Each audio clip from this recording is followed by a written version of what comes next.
My name's Greg Lukianoff, and I'm the president and CEO of the Foundation for Individual Rights in Education, also known as FIRE. I'm also the author of my 2012 book, Unlearning Liberty.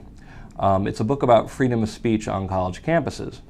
And at the time, it was sort of a summary of my work on campuses defending student and professor free speech from 2001, when I first started at FIRE, to 2012.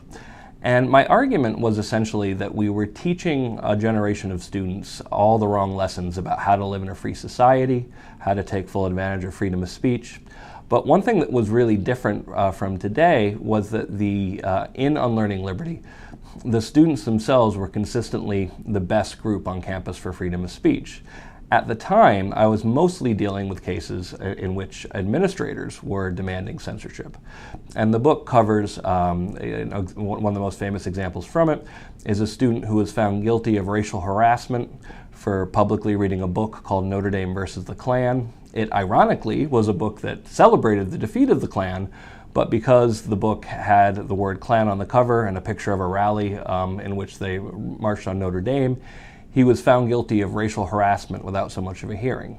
It also covers a really truly Orwellian and deserving of the term program at University of Delaware that had everything from a speech code to invasive questionnaires, a full-scale attempt to indoctrinate students.